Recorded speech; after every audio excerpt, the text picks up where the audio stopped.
നമസ്കാരം. എസ്.എസ്.സി മലയാളിയുടെ കറണ്ട് അഫയേഴ്സിന്റെ പുതിയൊരു ക്ലാസ്സിലേക്ക് എല്ലാവർക്കും സ്വാഗതം. നമ്മൾ ആദ്യം നോക്കുന്നത് ജല്ലിക്കെട്ടിനെ കുറിച്ചാണ്. ജല്ലിക്കെട്ടിന്റെ ഒരു സീസൺ ആണ് ഇപ്പൊ തമിഴ്നാട്. ജല്ലിക്കെട്ട് എന്ന് പറയുന്നത് തമിഴ്നാട് നിലനിൽക്കുന്ന ഒരു ട്രഡീഷണൽ സ്പോർട്ട് ഫോം ആണ്. ഇതിലെങ്ങനെയാന്ന് വെച്ചാൽ ഒരു വൈൽഡ് ബുള്ളിനെ ഒരു ക്രൗഡ് ഓഫ് പീപ്പിളിന്റെ ഇടയിലേക്ക് റിലീസ് ചെയ്യും. പാർട്ടിസിപ്പൻസ് ഈ ബുള്ളിന്റെ ഹമ്പ് പിടിച്ച് ഗ്രാബ് ചെയ്ത് ഇതിനെ ഒന്ന് കൺട്രോൾ ചെയ്ത് റൈഡ് ചെയ്യാൻ വേണ്ടിയിട്ട് അറ്റംപ്റ്റ് ചെയ്യും. അപ്പൊ ഇത് ജനുവരി മന്തിലാണ് ഇത് സെലിബ്രേറ്റ് ചെയ്യുന്നത്. തമിഴ്നാട്ടിൽ പൊങ്കൽ ഫെസ്റ്റിവൽ നടക്കുന്നതിന്റെ ഭാഗമായിട്ടാണ് ജല്ലിക്കെട്ട് സെലിബ്രേറ്റ് ചെയ്യാറുള്ളത്. Next, fungal priority pathogens list FPPL. അപ്പൊ ഫംഗസ് എന്നുള്ള ഒരു വേർഡ് നമ്മളിവിടെ കാണുന്നുണ്ട്. ഫംഗസ് എന്ന് പറയുന്നത് എന്താണെന്ന് നമ്മൾ അറിഞ്ഞിരിക്കണം. അപ്പോ നമ്മുടെ എല്ലാവരുടെയും ശരീരത്തിലെ ബേസിക് യൂണിറ്റ് എന്ന് പറയുന്നത് സെല്ലാണ്, അതായത് കോശമാണ്. കോശത്തിനകത്ത് ഒരുപാട് സെൽ ഓർഗനൽസ് ഉണ്ട്. എൻഡോപ്ലാസ്മിക് റെക്ടിക്കുലം, ഗോൾഗി ബോഡീസ് എന്നൊക്കെ പറഞ്ഞ് ഒരുപാട് സെൽ ഓർഗനൽസ് പ്രസന്റ് ആണ്. സെന്ററിൽ ഒരു ന്യൂക്ലിയസും ഉണ്ടായിരിക്കും. അപ്പൊ ഇവിടെ നിങ്ങൾ നോക്കൂ, ഫംഗസ് എന്ന് പറയുന്നത് ഒരു ഗ്രൂപ്പ് ഓഫ് യൂക്കാരിയോട്ടിക് ഓർഗാനിസം ആണെന്ന് പറഞ്ഞത്. യൂക്കാരിയോട്ട്, പ്രൊക്കാരിയോട്ട് എന്ന് പറഞ്ഞ ഓർഗാനിസംസ് നമുക്ക് രണ്ടായിട്ട് തിരിക്കാം. യൂക്കാരിയോട്ട് എന്ന് പറഞ്ഞാൽ സെൻട്രൽ ഒരു വെൽ ഡിഫൈൻഡ് ആയിട്ടുള്ള ഒരു ന്യൂക്ലിയസ് ഉണ്ടായിരിക്കും. ബാക്കി സെൽ ഓർഗനൽസ് ഒക്കെ മെംബ്രെയിൻ ബൗണ്ട് ആയിട്ടുള്ള സെൽ ഓർഗനൽസ് ഒക്കെ കാണും. ഇനി പ്രൊകാരിയോട്ടിക് എന്ന് പറഞ്ഞാൽ ഇത്തരത്തിൽ ഒരു സെൻട്രൽ ന്യൂക്ലിയസ് എന്നുള്ള ഒരു കൺസെപ്റ്റ് ഇല്ല. അവിടെ അങ്ങനെ ഒരു സംഗതി ഇല്ല. മെംബ്രെയിൻ ബൗണ്ട് ആയിട്ടുള്ള ഓർഗനൽസും കാണില്ല. അപ്പൊ ഇവിടെ ഫംഗസ് ഒരു യുക്കാരിയോട്ടിക് ഓർഗാനിസം ആണ്. അത് മൈക്രോ ഓർഗാനിസം ആണ്. അതായത് നമ്മൾ ഒരു എക്സാമ്പിൾ പറഞ്ഞാൽ നമുക്ക് മനസ്സിലാവും. ഈസ്റ്റ്, ഈ ബ്രെഡിലൊക്കെ പൂപ്പൽ പിടിക്കുന്നില്ലേ, അതിന് നമ്മൾ മോൾഡ്, അതൊരു ഫംഗസ് ആണ്, അതിന് മോൾഡ് എന്ന് പറയും. അതുപോലെ നമുക്ക് വളരെ ഫെമിലിയർ ആയിട്ടുള്ള ഒരു ഫംഗസ് ആണ് മഷ്റൂം. ഓക്കെ, ഫംഗസ് എന്നുള്ള ഒരു ഐഡിയ കിട്ടാൻ വേണ്ടിയിട്ടാണ് ഞാൻ അത് പറഞ്ഞത്. ഇനി എന്താണ് നമ്മുടെ ഫംഗൽ പ്രയോറിറ്റി പാത്തജൻസ് ലിസ്റ്റ് എന്ന് നോക്കാം. WHO, world health organisation, fungal priority pathogens list ഇറക്കിയിട്ടുണ്ട്. അതായത് ആദ്യമായിട്ടാണ് സിസ്റ്റമാറ്റിക്കലി പ്രയോറിറ്റൈസ് ചെയ്ത ഫംഗൽ പാത്തജൻസിന്റെ ഒരു ഫസ്റ്റ് ഗ്ലോബൽ ഇഫോർട്ട് ആണ് ഈ WHO കൊണ്ടുവന്ന ഈ ഒരു ലിസ്റ്റ്.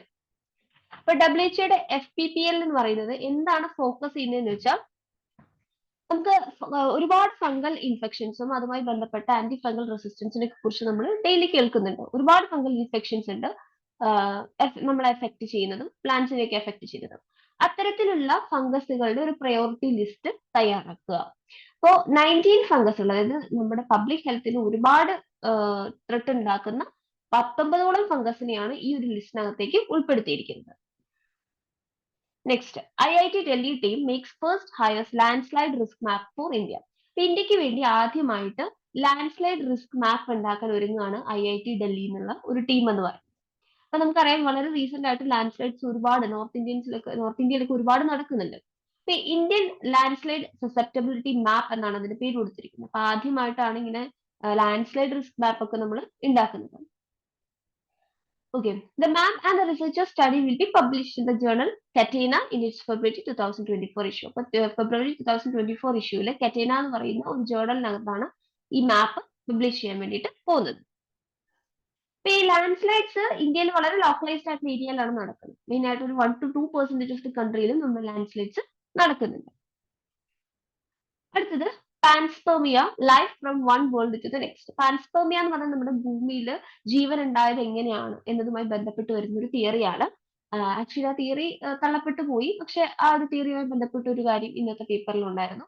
പാൻസ്പെർമിയ എന്ന് പറഞ്ഞാൽ എന്താണെന്ന് അറിഞ്ഞിരിക്കുക. മറ്റേതെങ്കിലും ഒരു പ്ലാനറ്റിൽ നിന്ന് ഒരു സീഡ് പോലെ ജീവൻ, ഒരു സീഡ് പോലെ ഭൂമിയിലേക്കും ഒരു ഇൻഡസ്ട്രിയലാർ ബോഡി വഴി വന്നതാണെന്നാണ് ഇവർ വിശ്വസിക്കുന്നത്. ഇത് ആദ്യം പറഞ്ഞത് ഗ്രീക്ക് ഫിലോസഫർ ആയിട്ടുള്ള അനക്സാഗോറസ് എന്ന് പറയുന്ന ഒരാളാണ്. 500 to 428 BC സമയത്ത് അദ്ദേഹമാണ് ഈ ഒരു ടേമും കോയിൻ ചെയ്തത്.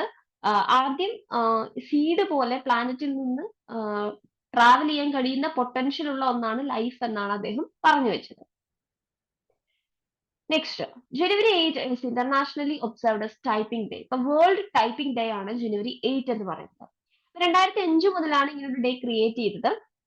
ഇത് എന്തിനു വേണ്ടിയാന്ന് വെച്ചാൽ, ടൈപ്പ് ചെയ്യാനും ലേൺ ചെയ്യാനൊക്കെ ഇഷ്ടപ്പെടുന്നവർക്ക് വേണ്ടിയിട്ട് അവരുടെ സ്കില്ല് വളർത്തുന്നതുമായി ബന്ധപ്പെട്ടിട്ടൊക്കെയാണ് നമ്മൾ ഇങ്ങനെ ഒരു ഡേ സെലിബ്രേറ്റ് ചെയ്യുന്നത്.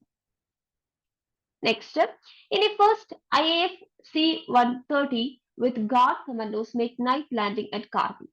കാർഗിലില് AC-130J എന്ന് പറയുന്ന സൂപ്പർ ഹെർക്കുലസ് എയർക്രാഫ്റ്റ് നൈറ്റില് അവിടെ ലാൻഡ് ചെയ്തു.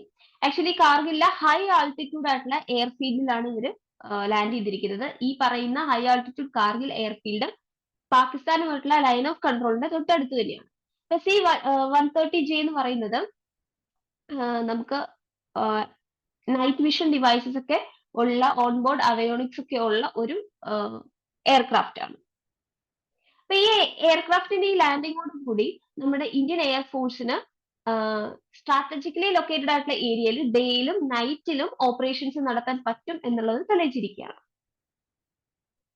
Next, national maritime domain awareness centre to be ready in 3 years. Indian Navy information management and analysis centre IMAC എന്ന് പറയുന്നത്. അത് ഗുരുഗ്രാമിലാണുള്ളത്. അതിന്റെ നോഡൽ ഏജൻസിയാണ് മാരിടൈം ഇൻഫർമേഷൻസിനും മോണിറ്ററിംഗിനൊക്കെ വേണ്ടിയിട്ട്. ഇത് മുംബൈ ടെറർ അറ്റാക്കിന് ശേഷമാണ് ഇത് സെറ്റപ്പ് ചെയ്തത്. ഇത് അപ്ഗ്രേഡ് ചെയ്തുകൊണ്ട് national maritime domain awareness centre ആക്കിയിട്ട് ഒരു 3 വർഷത്തിനുള്ള അങ്ങനെ ഒരു ഇതിലേക്ക് മാറ്റാൻ പോവുകയാണ്. Next, senior IAS officers Vikas she'll appointed executive director of ADB. അപ്പൊ സീനിയർ ബ്യൂറോക്രാറ്റ് ആയിട്ടുള്ള വികാസ് ഷീൽ, അദ്ദേഹം ADBയുടെ ഏഷ്യൻ ഡെവലപ്മെന്റ് ബാങ്ക് മാനിലയിലാണ് അതിന്റെ എക്സിക്യൂട്ടീവ് ഡയറക്ടറായിട്ട് അപ്പോയിന്റ് ചെയ്തിട്ടുണ്ട്. 3 വർഷത്തേക്കാണ് അദ്ദേഹത്തിന്റെ ടെന്യൂർ എന്ന് പറയുന്നത്. ഏഷ്യൻ ഡെവലപ്മെന്റ് ബാങ്ക് എന്താണെന്നും കൂടെ നമുക്ക് പറയാം. അതൊരു റീജിയണൽ ഡെവലപ്മെന്റ് ബാങ്ക് ആണ്. 19th December 1966 അത് ഡെവലപ്പ് ചെയ്തത്. ഹെഡ്ക്വാർട്ടേഴ്സ് മാനിലയാണ്, ഫിലിപ്പീൻസ്. ഈ ബാങ്കിൽ 31ഓളം ഫീൽഡ് ഓഫീസസ് ഉണ്ട് അറൌണ്ട് ദി വേൾഡ്. അത് സോഷ്യൽ ആൻഡ് എക്കണോമിക് ഡെവലപ്മെന്റ് ഏഷ്യയിൽ കൊണ്ടുവരാൻ വേണ്ടിയിട്ടാണ് ഇതൊരു ബാങ്ക് എസ്റ്റാബ്ലിഷ് ചെയ്തത്. ഇനി ഇതിന്റെ ഇപ്പോഴത്തെ പ്രസിഡന്റ് എന്ന് പറയുന്നത് മസാറ്റ്സുകു അസാഖവ എന്നുള്ള ഒരാളാണ്. 17 January 2020 മുതൽ അദ്ദേഹമാണ് ഏഷ്യൻ ഡെവലപ്മെന്റ് ബാങ്കിന്റെ പ്രസിഡന്റ്. ഇതിന്റെ ഒരു പർപ്പസ് നമ്മൾ ഓൾറെഡി പറഞ്ഞു, സോഷ്യൽ ആൻഡ് എക്കണോമിക് ഡെവലപ്മെന്റ് ആണ്, എസ്പെഷ്യലി ഇൻ ഏഷ്യൻ ഏരിയാസ്. ഇന്നത്തെ പത്രത്തിൽ ഇത്രയും കാര്യങ്ങളാണ് നമുക്ക് ഡിസ്കസ് ചെയ്യാനുള്ളത്. Thank you.